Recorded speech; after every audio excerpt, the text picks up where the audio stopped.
hermanos, a todos ustedes. Que Dios sea bendiciendo a la iglesia, bendiciendo nuestras vidas. Y a los hermanos que estén también a través de Facebook. Y ya no estamos a través de Zoom, pero no sé, tendríamos que pensar de qué manera podemos también estar a través de Zoom. Parece que eso es lo que manejan algunos hermanos mejor que Face. Vamos a orar al Señor para tener esta noche el estudio.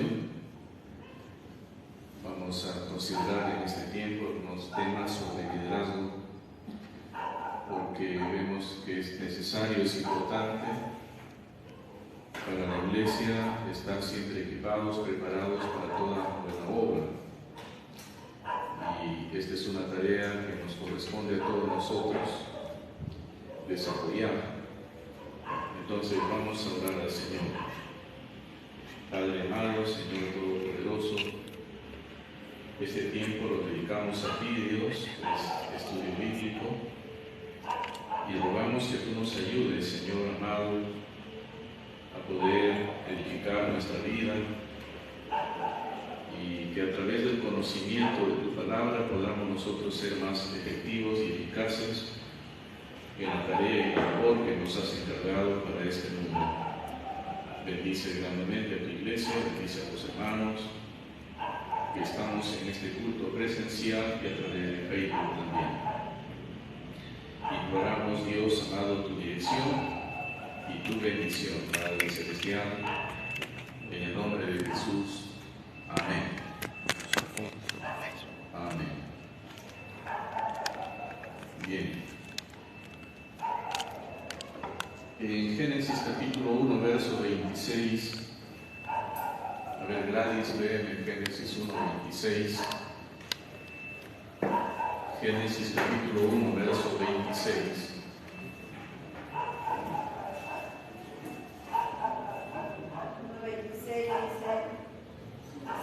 Entonces dijo Dios: hagamos al hombre a nuestra imagen, conforme a nuestra semejanza, y señoree en los peces del mar, en las aves de los cielos, en las bestias, en toda la tierra y en todo animal que se arrastra sobre la tierra. Bien. En este versículo nosotros notamos que el Señor tenía en mente delegar al ser humano un encargo especial, que es en este caso el señorearse, el administrar la creación del Señor. Al parecer, entonces, el Señor nos ha llamado a todos nosotros a liderar. ¿Por qué y cómo Dios nos ha llamado a liderar? Eso vamos a ver en esta lección de esta noche, que es una de las primeras lecciones, el llamado de Dios a liderar. Este tema de liderazgo se ha discutido a través de muchos años en la historia cristiana. Por siglos se ha discutido el tema del liderazgo. Siempre se ha preguntado si es bíblico liderar. También, ¿no somos llamados a ser seguidores en vez de líderes? ¿Podemos honestamente creer que el liderazgo es una idea bíblica? Son preguntas que se han considerado y discutido a través de muchos siglos, y no es reciente. Cuando estudiamos la palabra de Dios con cuidado, vemos que de seguro que fue la idea de Dios que el ser humano, su creación especial, lidere. No solo Dios es el líder por excelencia, sino que nos ha llamado a liderar también. Y nosotros, como siervos del Señor, como iglesia del Señor, estamos en este mundo no para hacer cola, sino para estar adelante, ¿no es cierto? Para liderar espiritualmente a través de nuestra vida, nuestra familia, nuestra iglesia, para ser de bendición a la comunidad y al mundo. En Génesis 1, 26 al 31, en estos versos nosotros vemos que hemos sido creados para liderar. Y esta idea que se desprende aquí en este texto de Génesis 1, 26 al 31 involucra el liderazgo. Dios nos diseñó para liderar, para tener autoridad y dominio sobre la creación. Dice el verso 26 de Génesis: entonces dijo Dios, hagamos al hombre a nuestra imagen, conforme a nuestra semejanza, y señoree en los peces del mar, en las aves del cielo, en las bestias, en toda la tierra y en todo animal que se arrastra sobre la tierra. Y creó Dios al hombre a su imagen, a imagen de Dios los creó, varón y hembra los creó. Y lo bendijo Dios y les dijo: fructificad y multiplicaos, llenad la tierra y sojuzgadla, y señoread en los peces del mar, en las aves de los cielos y en todas las bestias que se mueven sobre la tierra. Entonces hay una idea implícita aquí en esta descripción de que Dios nos ha creado a nosotros para liderar. No somos la iglesia del Señor, no puede estar al último, ¿no es cierto? No puede ser la cola, sino tenemos que siempre estar delante y encabezando el propósito de Dios, el evangelio del Señor, las intenciones que Dios ha tenido para bendecir a este mundo. Vamos a ver algunas ideas en torno a este verso 26 de Génesis 1:26. Ser creados a la imagen de Dios significa que hemos sido creados para liderar, de hecho. Nosotros no hemos sido creados a la imagen de una criatura paralela o inferior. El cristiano, el creyente, el ser humano, ha sido creado a imagen de Dios. Y esto quiere decir entonces que hemos sido creados para liderar y señorear. Si nos preguntamos nosotros quién es Dios, si pensamos en la persona extraordinaria de Dios, excelsa, sublime de Dios, vamos a pensar en un ser que lidera su creación. Él no solamente crea, Él sostiene su creación. Él guía, Él ordena, Él siempre está conduciendo a su creación. Entonces la presencia de Dios es efectiva y el liderazgo de Dios es efectivo en este mundo a través de los siglos.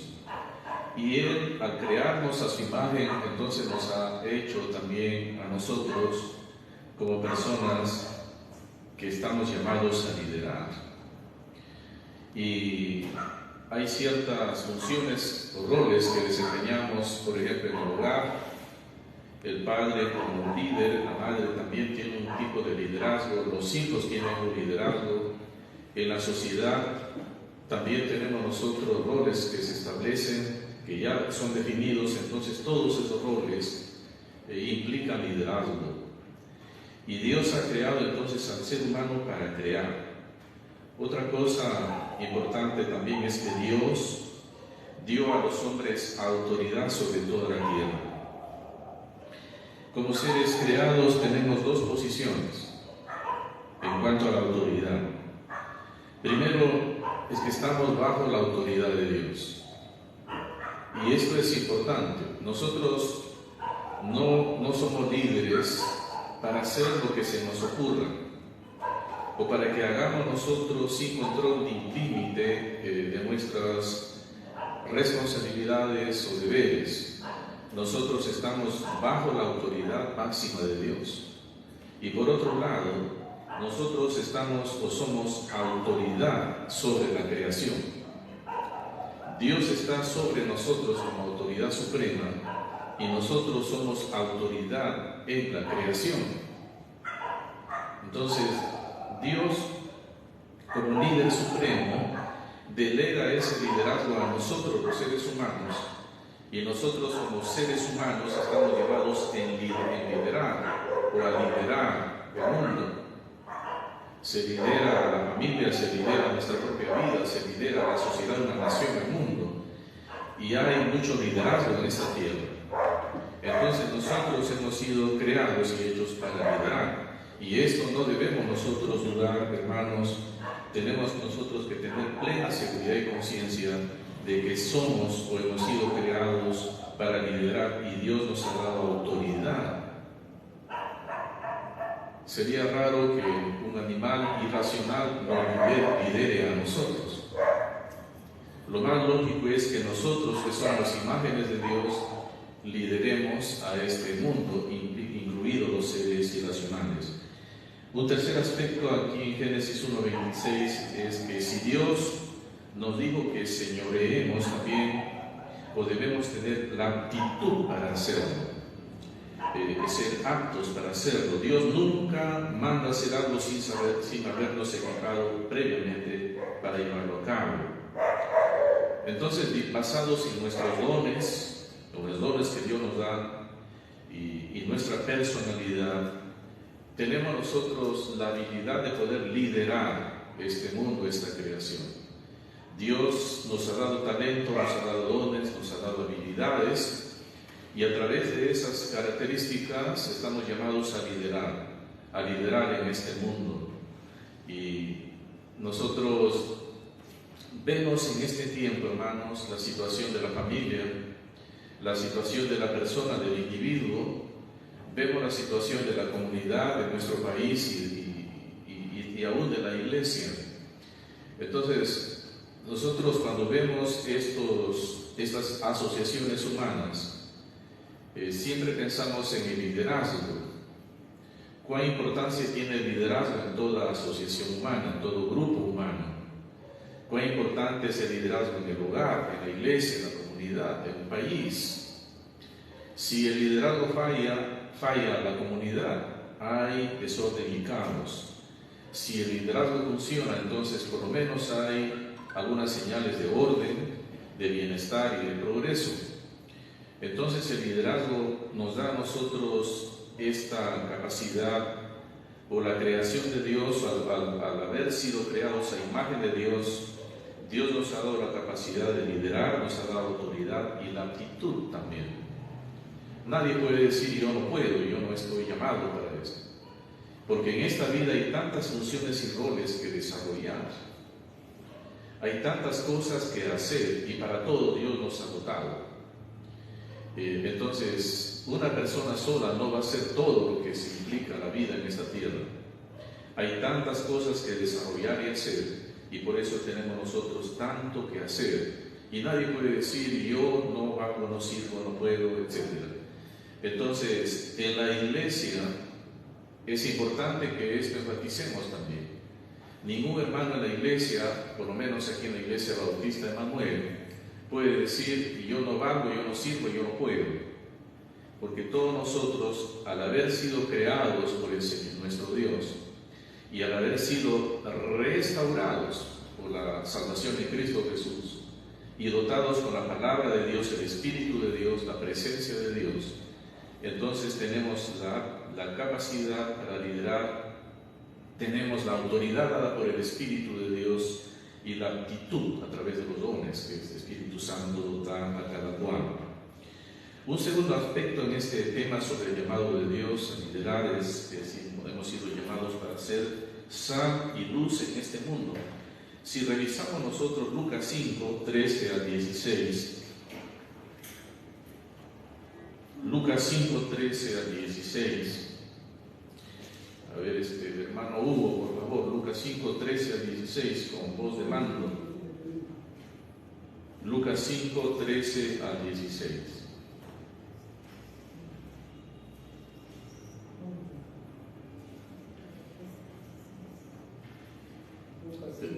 Perdón. Estoy mal aquí, es Mateo 5, 13 al 16. Mateo 5, 13 al 16.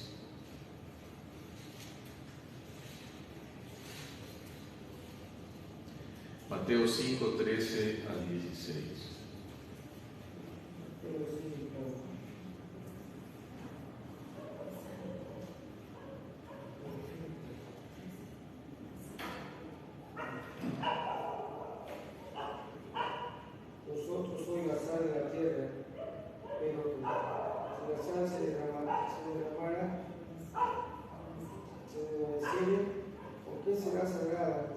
más para nada, sino para ser echada fuera y guiada por los hombres.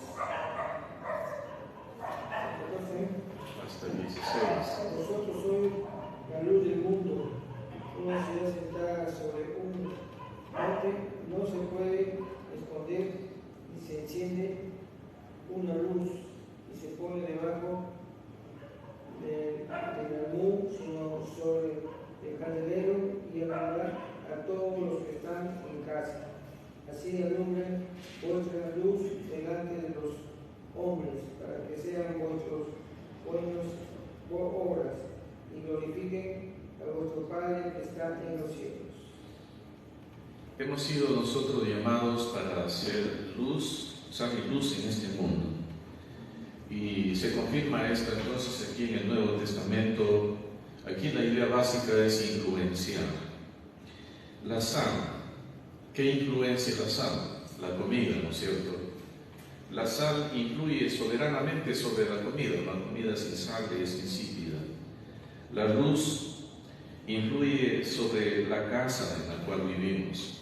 Una casa sin luz y de noche es una casa en total oscuridad. Entonces, el Señor, nuestro Dios, Jesús en este caso, nos está llamando a abrazar nuestro llamado de influenciar o brillar donde nosotros vivimos o donde nosotros nos desarrollamos como personas.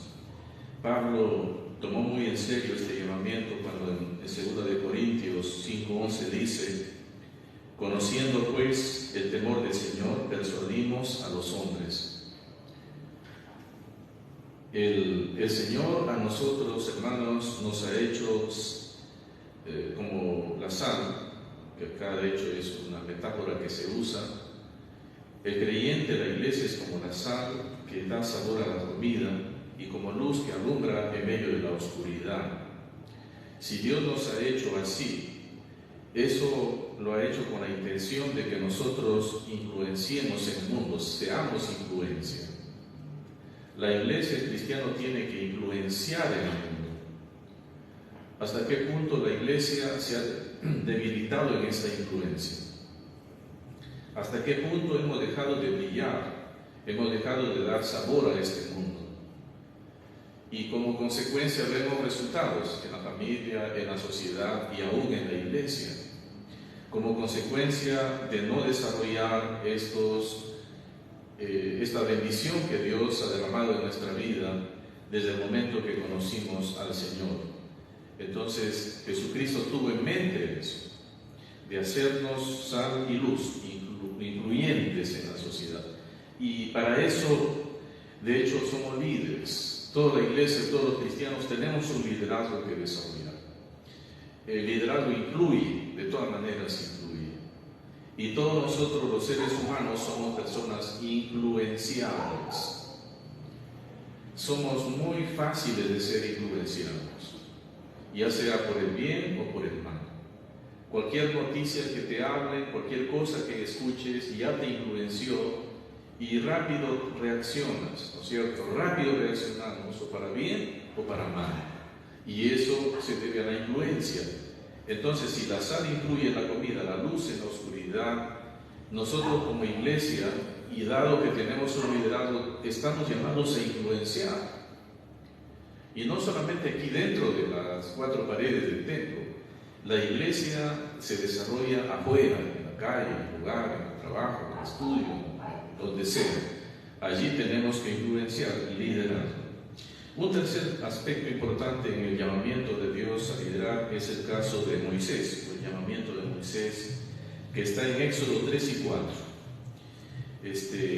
Muchos de nosotros nos sentimos como Moisés cuando estuvo frente a Dios cuando la zarza ardía.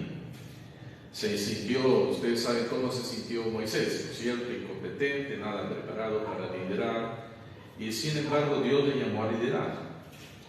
Moisés se creyó lo peor, porque no podía, era incapaz, pero Dios le llamó a liderar. ¿Cuántos hermanos dicen para sí mismos: yo no hago, no sirvo, nunca hice nada bueno, nada hice en la vida? Pero Dios te llama a liderar. Desde el momento que Cristo nos salva, Desde el momento en que Dios nos da su espíritu, su palabra, su presencia, desde ese momento ya estamos llamados a liderar. Cuando Dios llamó a Moisés, Él inmediatamente presentó 5 excusas para no liderar. La primera es: ¿quién soy yo? Con esto Moisés está luchando con su identidad. Su identidad. Moisés no se sentía calificado, él pensaba que Dios había escogido al líder equivocado. La identidad. ¿Quién eres tú? Y de hecho todos nosotros necesitamos una identidad. Si pasa algo, las instituciones, ¿cómo nos identifican? A través de nuestros documentos de identidad, el DNI, ¿no es cierto?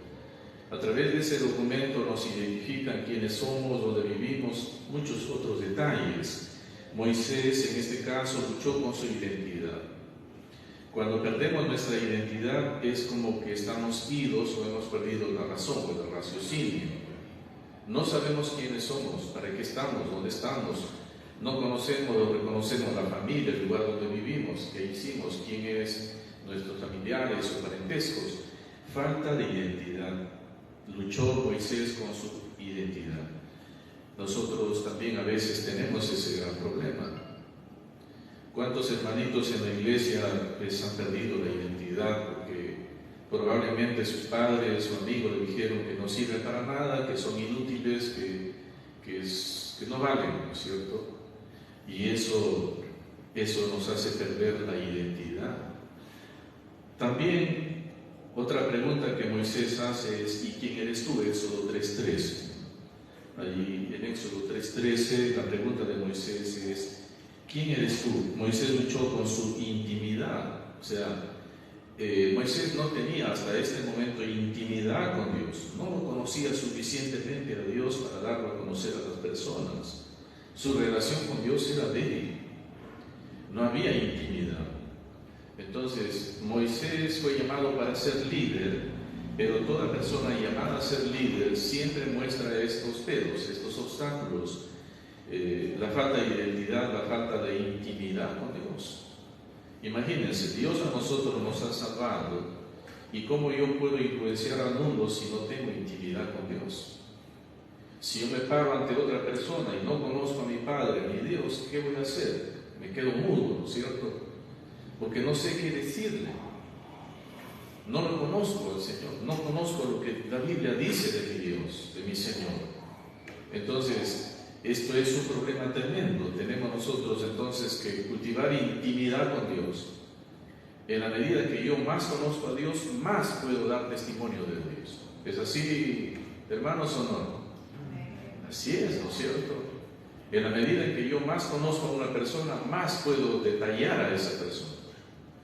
Puedo dar mayor información sobre esa persona. Pero en tanto menos lo conozca, no puedo dar mayor información. Otra pregunta que hace Moisés es: ¿y qué si no me escuchan? En Éxodo 4:1. ¿Y qué si no me escuchan? Moisés luchó con la intimidación. Moisés se preocupó por la reacción de las personas hacia él. Esa es la intimidación. Una persona cuando crece intimidada, atemorizada, es una persona que no tiene esa confianza en sí mismo y se preocupa sobre la reacción de las personas. Por temor a la reacción de las personas, nos quedamos quietos y paralizados. No nos atrevemos, no somos alentados. No nos atrevemos. Ese es un problema de intimidación. Y de hecho, pues ustedes saben que en el colegio hay muchachos que intimidan, ¿no es cierto? Porque son los más valientes, o sea, son de boca bien valientes, con sus lisuras y todo su prepotencia. Pero cuando a veces uno los desafía a los golpes, se le va su valentía, porque ahí se comprueba que no sabe ni tirar un puñete, ¿no? Entonces esa es la intimidación. Probablemente Moisés tuvo problemas consigo mismo, grandes problemas, y él tenía temor, pero ¿qué va a decir la gente? Si yo voy a decirles, hablarles de ti, ¿qué va a decir la gente? No me van a escuchar, no me van a oír. Temor. Entonces, miren ustedes, Moisés fue una persona llamada por del Señor para que lidere, pero esta persona estaba llena de defectos. No existen líderes completos al primer llamado del Señor. El liderazgo se tiene que ir cuajando en la medida en que uno responde afirmativamente al Señor. Nada debe a nosotros obstaculizar el llamamiento o el liderazgo en nuestra vida.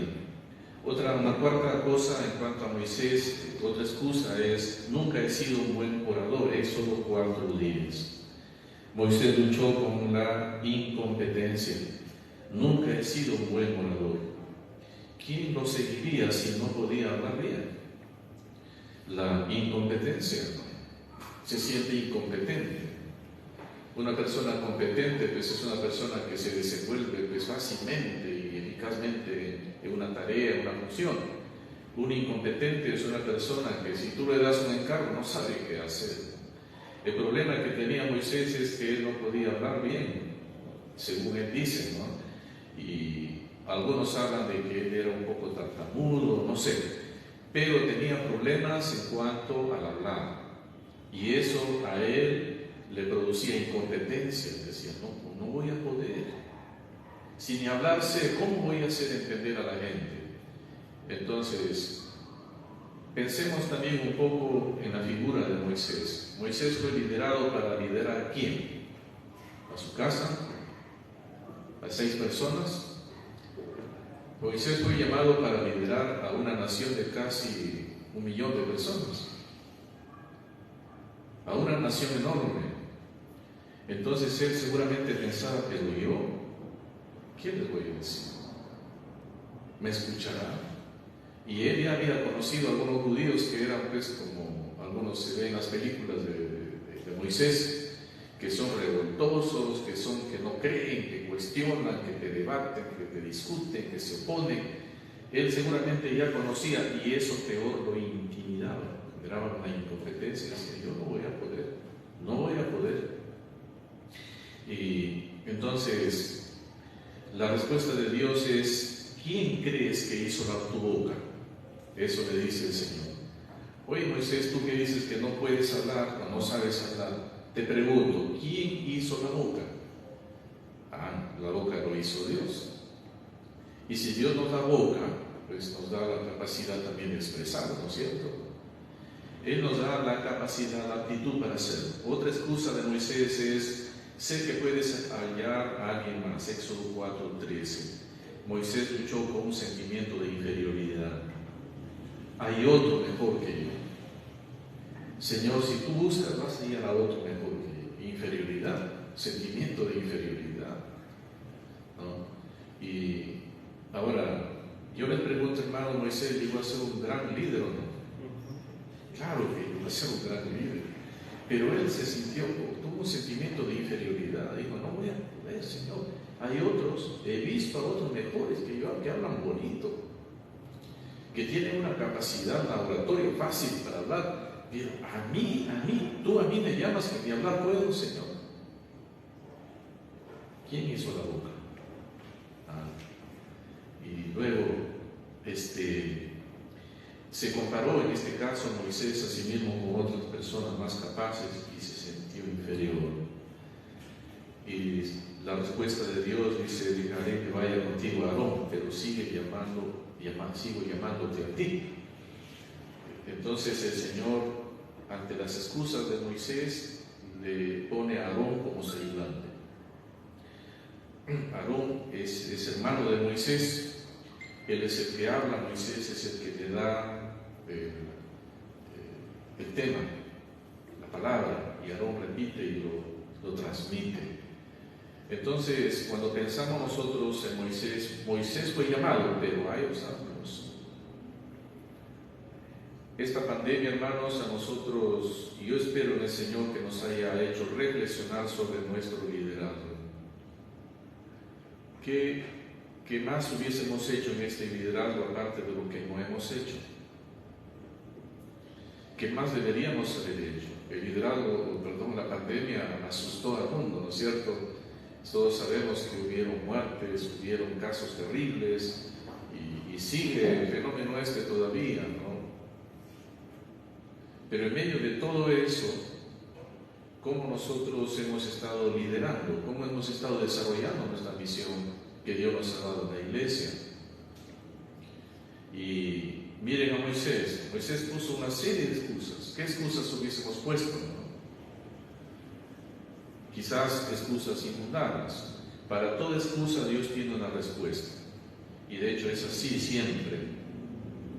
Nosotros tenemos que revisar nuestro liderazgo en la iglesia en este tiempo y siempre, y reaccionar de una manera positiva, perfeccionando nuestra tarea delante del Señor. Un cuarto punto en este tema sobre el llamamiento a liderar, que Dios se llama a liderar, es el periodo de los jueces.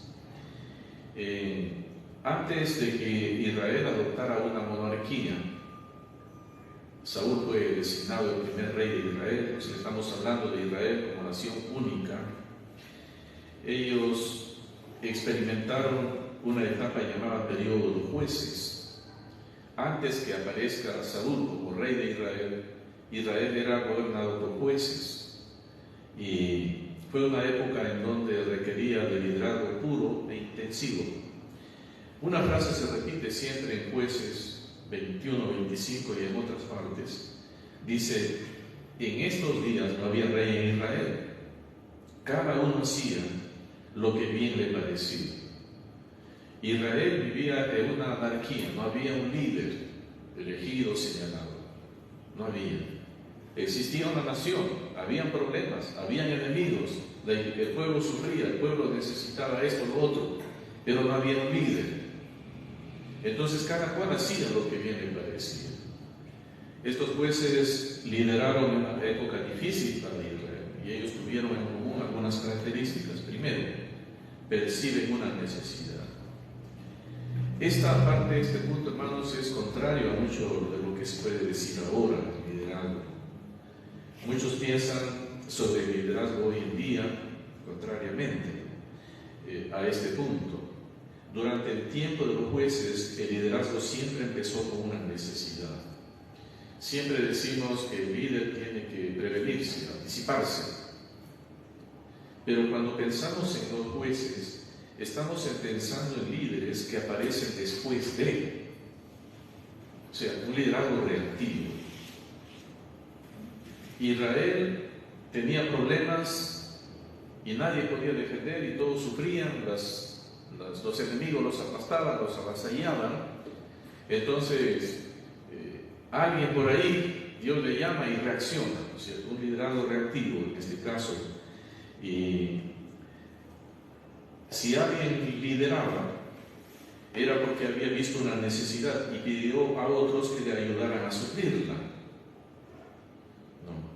Ejemplos: Otoniel, un juez, encontró a Israel rodeado de los mesopotámicos. Él dio un paso adelante para reclutar y liderar un ejército de hebreos contra el rey. Al final, Otoniel prevaleció, venció y los llevó a 40 años de paz a Israel. Entonces, la reacción. Hay problemas, el pueblo es avasallado por los mesopotámicos de Mesopotamia. Y Otoniel, Dios le llama, Dios le señala, Otoniel ve la necesidad, llama, convoca y hay respuesta, triunfan, vencen y hay 40 años de paz. El caso de Ahod, otro juez, observó cómo los moabitas dominaban a su pueblo y decidió que ya había sido suficiente. Guió a Israel a una gran victoria sobre Moab y esto los llevó a 80 años de paz. Otro líder, juez, que lidera como reacción. Los moabitas están aplastando, dominando a Israel y Ahod se levanta, reúne gente, va a la batalla y libera por 80 años de paz. También una reacción, liderazgo por reacción. Sangar, otro juez, dio un paso adelante cuando los filisteos habían oprimido a Israel por años. Al matar él personalmente a 600 soldados, inspiró a su ejército para lograr la victoria. Entonces miren ustedes este primer punto, percibir la necesidad. Estos jueces demostraron su liderazgo percibiendo la necesidad. Ellos ven que hay una necesidad y reaccionan. Y reaccionan invitando, convocando a otros. ¿Sí estamos todavía, hermanos, ¿no es cierto? Ahí en Facebook también estamos despiertos, hermanos. Entonces, nosotros necesitamos, hermanos, tener este procedimiento también dentro de la iglesia. Cuando tú, hermano, vienes al templo y ves que una escoba está tirada a la entrada del templo, ¿qué vas a hacer? ¿Vas a pasar por encima? ¿Lo vas a pisar? ¿Lo vas a patear? Reacción, ¿no es cierto? Reaccionemos, hermanos. Agarremos la escoba, llevémoslo y guardémoslo en su lugar. Cuando veamos algo por ahí, una necesidad, entonces hay que reaccionar. No estemos esperando que ellos lo hagan, que los otros lo hagan. Cada uno ha sido llamado, hermanos, a liderar a través de sus dones, sus ministerios.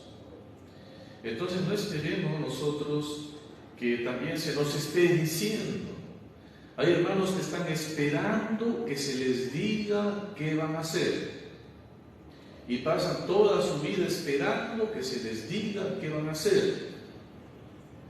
En el caso de los jueces, lo que tenemos que aprender es que ellos no esperaron. Vieron, eso sí, percibieron, sufrieron, porque los enemigos los estaban aplastando, avasallando. Estaban ellos viendo y aguantando hasta que reaccionan. Reaccionan, convocan a otros, se levantan y defienden y triunfan, ¿no es cierto? Esto es importante, hay que percibir la necesidad. El líder ve la necesidad y ya está cavilando. Cavilando quiere decir pensando, no vayamos a pensar mal, ¿no? Cavilar es pensar. Ya está cavilando, hermano, ya está pensando, a ver esto, por acá estoy viendo, esto falta, a ver, vamos a ver qué hacemos, ¿no? Entonces luego comparte con un hermano, con otro hermano, y luego se acuerda, hay un consenso y se hace algo. Otra cosa también, estos líderes, los jueces poseen un don. En cada caso, en el libro de los jueces, se metió un líder debido a que tenía un don obvio. Poseía alguna habilidad que concordó con la necesidad del momento perfectamente. Poseían, de hecho, un don. Y ya sabemos, los hermanos de la iglesia, que el Señor nos ha dado a nosotros por lo menos un don. ¿Verdad, hermanos? Por lo menos un don el Señor nos ha dado. Nadie puede decir en la iglesia, el Señor a mí no me ha dado ningún don, por tanto no hago nada. No es así. Dios nos ha dado dones, y Dios nos ha dado dones para liderar con o a través de los dones. O sea, para trabajar, para ejercerlo dentro de la iglesia. El acto de ejercer tu don, eso se llama liderar a través de tu don. Si tienes un don, pues lidera, trabaja, desarrolla, ministralo. Ese es liderazgo. No esperemos entonces que se nos diga o que no sé qué cosa pase, ¿no? Simplemente hay que percibir la necesidad y hay que reconocer que tenemos ese don de Dios. Este don era un don espiritual. Por ejemplo, Sansón tenía un don espiritual que estaba conectado ¿a qué? A su voto de nazareo, ¿no es cierto? Sansón nació nazareo y tenía para ellos cierta reglamentación, que no podían comer esto, vestirse así, etcétera, etcétera. Entonces Sansón tenía un don espiritual y eso le dio a él una gran fuerza, ¿no es cierto? La gran fuerza de Sansón. Y con esa fuerza Sansón, ¿qué hizo? Liberó a Israel. también el don era un talento natural. Débora, la juez Débora, tenía un talento natural para la estrategia y sabiduría. Ella lidera a Israel y luego por ahí aparece, ¿quién apareció con Débora? Barak, ¿no es cierto? Barak. Entonces fue la que lideró allí fue Débora. Ella tenía sabiduría de parte de Dios y tenía la estrategia cómo luchar y defender al pueblo de Israel. También el don era una habilidad adquirida. Gedeón y Jefté desarrollaron sus habilidades para liderar con el tiempo. Entonces, hay don espiritual, talento natural, habilidad adquirida.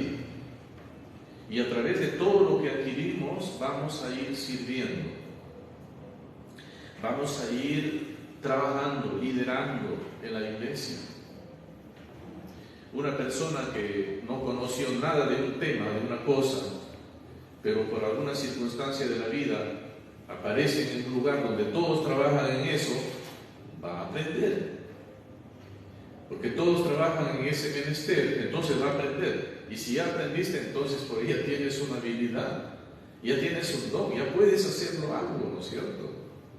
Ya puedes hacer ese trabajo que Dios te ha encomendado.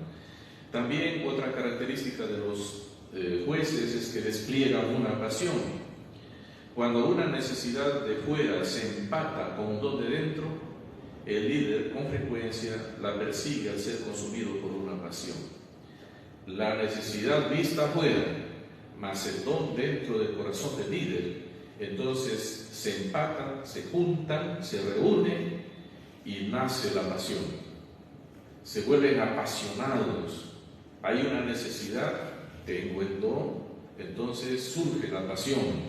Esa pasión es irresistible para otros. Y el líder no puede menos que compartirla con aquellos que se quieren involucrar. Entonces, se despiertan las pasiones, ¿no es cierto? Hay pasiones buenas y pasiones malas, ¿no es cierto? Las pasiones malas son aquellas pues, que nos hacen o llevan hacia el mal. Pero hay pasiones buenas, por causas buenas, que cuando tú te apasionas, entonces es como que te calienta, como que tu sangre comienza a hervir. Estamos hablando de cosas buenas, no de ira, un apasionamiento. Te sientes apasionado. Entonces, la pasión suple la falta de recursos. De hecho, es bueno tener recursos, hermanos. Sin embargo, muchos de los jueces no eran ricos ni en dinero, ni en personas, ni en talento cuando empezaron. Pero tenían pasión. Eran apasionados, pero no tenían recursos. Entonces, la pasión suple la falta de recursos. ¿Cuántos apasionados hay en la iglesia? Apasionados para servir al Señor, para cantar, para orar, para predicar, para enseñar, para barrer, para todo. Apasionados, ¿no es cierto? Y qué importante y qué interesante es ver en la iglesia personas apasionadas, que tienen esa pasión por hacer las cosas, y eso es contagioso. Gedeón tuvo miedo, pero tenía pasión. Sansón estaba falto de una moral firme, pero tenía la fuerza para atacar y vencer y llevar al pueblo a la victoria. Jefté era impetuoso. Abimelech se enceló demasiado y tuvo que ser reprendido. Parece ser que otros jueces como Ibzán, Enom y Amrón eran personas ya mayores de edad. Pero esto no detuvo a estas personas en el liderazgo que desarrollaron, porque tuvieron pasión. Tener la pasión es importante. No hay recursos, no hay personas, no hay el otro, pero hay pasión. Y la pasión suple eso. Cuando hay pasión se puede. ¿Qué creen que hace un enamorado apasionado? Si no tiene ¿cuánto está el pasaje de aquí a allá? Si no tiene para su pasaje, ¿qué creen que hace la pasión? se va caminando, ¿no es cierto? Hace la pasión. Cuando no hay recursos y hay pasión, olvídate. Y si vive allá en la sierra, hace lo mismo, ¿no es cierto? Por ahí hace cualquier cosita y se va. Esa es la pasión. Entonces, la pasión suple los recursos. No podemos liderar solamente con recursos. Necesitamos pasión. Cuando hay pasión, se puede. Que Dios, hermano, nos dé ese apasionamiento por su obra. Que Él nos dé esa pasión por su obra. Para hacer. Hay tantas cosas que hacer y que probablemente a causa de esta pandemia hemos perdido el paso en muchos aspectos. Porque el temor, el miedo, las cosas que veíamos, oíamos, etcétera, nos han hecho perder la pasión. Y ahora somos desapasionados, que viene a ser lo contrario. Deberíamos ser apasionados del Señor. El Señor nos dé esa pasión para liderar, para seguir adelante, para trabajar, para estudiar, prepararse, predicar, evangelizar, para toda la tarea que tenemos que desarrollar. Que nos dé esa pasión realmente. Otra característica de los jueces es que persuaden a las personas. Estos hombres atraían de hecho a mucha gente, impartían de su pasión y ellos atraían a las personas para este trabajo, para esa misión que querían desarrollar. Gedeón, por ejemplo, a él se le dijo que reuniera un ejército y atacara a los madianitas. ¿Y qué hizo? La persuasión de Gedeón. Él había reclutado a demasiados hombres. Tanto fue su persuasión, que reclutó más de lo debido. Y el Señor le dijo, no, muchos. Tienes que enviar a sus casas a muchos de ellos. Entonces, eso es importantísimo, la persuasión, persuadir a las personas. Débora, aunque era mujer, persuadió por completo a Israel, sin importar qué cosa determinaba hacer, las personas la seguían. Aún Barak insistió en que ella fuera con él a la batalla. Él entendía bien quién tenía influencia, y Débora era la que tenía influencia. Entonces aquí estamos viendo la persuasión. ¿Qué podemos decir de Samuel? El gran Samuel. Este fue más fuerte de todos los jueces. Samuel fue el líder que más influyó o más influencia tuvo durante la etapa que abarcó de Moisés a David. Su liderazgo se extendió por 2 generaciones. Tanto mayores de edad como jóvenes le escuchaban. Aún los reyes lo respetaban. Él había ungido a Saúl y a David como reyes.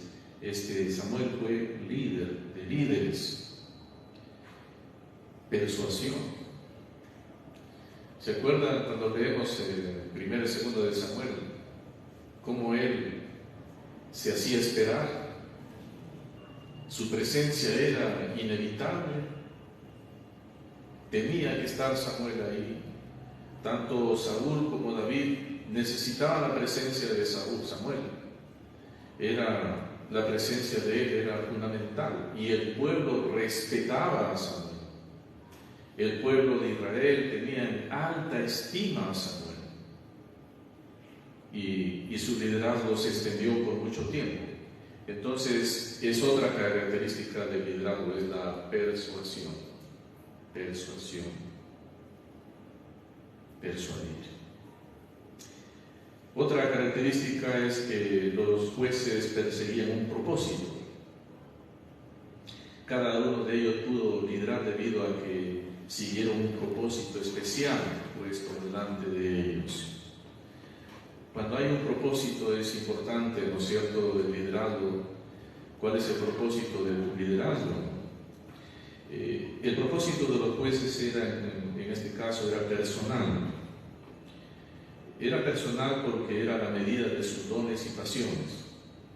Era personal porque algo les movía a ellos. nacían sus propios dones, su corazón, sus pasiones, les correspondía a ellos, era innato propio en ellos, entonces despertaban ese propósito. Era también mensurable, quiere decir que involucraba actividad que podía ser medida. Era el liderazgo que ellos desarrollaban tenía que ser medido, no se puede pues, siempre estar apoyando, haciendo algo mientras no hay una medida, ¿no? Si se está realmente logrando el propósito que uno tiene. Todo propósito para el cual uno trabaja, se esfuerza, tiene que ser mensurable, quiere decir medible. Era memorable, esto habla de recordado y abrazado. Era lo suficientemente específico para ser recordado y abrazado, memorable. ¿No? Memorables hechos de los héroes del país, por ejemplo, los memorables hechos de los patriarcas de Israel, de los grandes hombres de fe, Hebreos 11, memorables, o sea, que se recuerdan, eventos que se hacen. Entonces, ese propósito es memorable. Hay que hacer las cosas para la gloria del Señor, para que el nombre de Dios sea exaltado y sea glorificado. También este propósito de los jueces era significativo. Tomaba temas nacionales, los cuales harían una diferencia. Sus propósitos de ellos eran pues, de una temática nacional, no simplemente local, regional, era nacional. Estaban preocupados por el bienestar de la nación, de todas las personas. Era movible, podía viajar con ellos a donde quería que estuvieran. El propósito nuestro no lo podemos tener fijo en un lugar, por donde uno va está con un propósito y lo desarrolla. Tiene que ser un propósito movible, aplicable a todas las esferas y situaciones en la vida. Y también era moral ese propósito, quiere decir correcto. No solamente sentían que podía realizarse, sino que debía hacerse. Todos los propósitos en la iglesia tienen que ser éticamente morales, correctos. Nosotros no podemos trabajar en la obra de Dios, en el reino de Dios, con propósitos inmorales, pecaminosos. Tienen que ser propósitos éticamente morales, correctos, que exalten y glorifiquen el nombre del Señor. Débora, por ejemplo, su único propósito era liberar a Israel de los cananitas. Realizó un plan, proveyó los recursos, comisionó a Barak a dirigir el ejército, y cuando se rehusó a dirigir el ataque, solo ella lo acompañó. Entonces, ahí está ese propósito. Ella lo acompañó, y era mujer, ¿no? Una mujer que está allí en medio de la batalla, aunque no dice la Biblia que haya agarrado armas, pero su presencia era tan influyente que cuando el soldado miraba a Débora se animaba más fuerza, ¿no es cierto? Barak mismo, cuando de reojo miraba a ver, sigue ahí Débora, ya se fue, ¿no? Mientras veía a Débora, más fuerza tenía, ¿no? Qué importante la influencia de esta mujer, ¿no? En una guerra, ¿no? A veces cuando estamos en la iglesia, en una actividad, miramos de reojo, ¿dónde está el hermano, no? Hay dos nomás y los demás, qué ánimo, ¿no es cierto? Eso desanima, pero cuando está ahí la persona, basta con que esté nomás, a veces la presencia anima, ¿no es cierto, hermanos? Esta noche estamos reiniciando cultos aquí presenciales los miércoles en la noche, y estamos transmitiendo también a través de Facebook. Hay hermanos que y Zoom, también Zoom. Y entonces qué bueno, porque hay hermanitos que difícilmente van a venir por diferentes razones, pero pueden estar ahí escuchando. Y a ustedes también me dirijo, hermanos, todos somos líderes en la obra de Dios. Todos hemos sido llamados, ¿no es cierto? Todos hemos sido llamados. Y Dios nos llama no para ser la cola, sino para ser la cabeza, ¿no es cierto? Para ser líderes, para trabajar en la obra de Dios. Hermano, tú tienes un don, tienes un cargo en la iglesia, hermano. Reacciona, Yo por ahí les di un manual de funciones. Revísalo de nuevo, revísalo, reacciona, ve lo que dice este manual y comienza a mejorar, a hacer algo. Tu iniciativa, no esperes que se te diga. Tú tienes que avanzar, tú tienes que tomar manos en la obra, ¿no es cierto? Tenemos que despertar realmente. El Señor nos ha llamado a liderar. La iglesia del Señor necesita de un liderazgo. Y estamos viendo casos ahora, si pensamos como bautistas, en la convención, en la asociación, en iglesias, grandes problemas por falta de liderazgo. Hay grandes problemas por falta de liderazgo. Y no tanto, hermanos, porque las personas no hayan sido líderes, sino porque siéndolo no se preocuparon en desarrollarlo, en ejecutar, en hacer lo que tenían que hacer. Simplemente lo saben, pero lo ignoran, ¿no es cierto? Lo saben, pero se hacen los tuertos y saltan por encima, ¿no es cierto? Como os dije hace un rato, ven la escoba tirada ahí y por encima saltan. Y ninguno es capaz de agacharse, coger la escoba y llevarla a su lugar. Y ya está. Todas las cosas que hay aquí materialmente en el templo y tú veas que no está en su lugar, tú hazlo. ¿Se acuerdan que hacía la Chilindrina con el chavo? A la Chilindrina le daban en el carro y ella astutamente le daba el trabajo al chavo. No seamos así, no aprendamos en mal, ¿cierto? Nosotros hagámoslo, nosotros pongamos en acción. Nosotros somos los líderes aquí en la iglesia, todos, porque todos tenemos dones. Entonces, hermanos, estamos empezando. Esta es la primera lección de liderazgo que estamos teniendo y esperamos que el próximo miércoles seguir con estos temas. Y gracias por venir también, ¿no? Hay algunos hermanos, para los que no están viendo el templo, hay aquí algún grupo de hermanos que han venido, gracias a Dios, y también hay hermanos a través de Facebook, a través de Zoom, que están allí en sus hogares. Que Dios bendiga a la iglesia, que Dios fortalezca a su pueblo y que Dios despierte el liderazgo en esta hermosa iglesia del Señor, la Iglesia Evangélica Bautista Emanuel. Que Dios bendiga a todos. Vamos a orar, hermanos, a nuestro Dios. Te bendecimos, te exaltamos y te glorificamos, Señor. Gracias por este tiempo que tú nos has dado, Dios amado, de estar en tu presencia y de estar en este culto de estudio bíblico. Enséñanos, capacítanos, prepáranos para ser mejores instrumentos en tu reino. Que todos mis hermanos y hermanas podamos, Dios, cumplir con la misión del llamamiento que nos has dado. Para ti somos especiales, para ti somos lo mejor, porque tú no te equivocas cuando nos elegiste. Gracias, Señor, úsanos para tu gloria, para tu honor, para el bienestar de tu iglesia y de tu reino. Gracias por este tiempo. Bendice a cada hermano que está aquí en el culto presencial, que está a través de Facebook y a través de Zoom. Te exaltamos y te glorificamos, amoroso Dios, en el nombre y en los méritos de Cristo Jesús. Amén.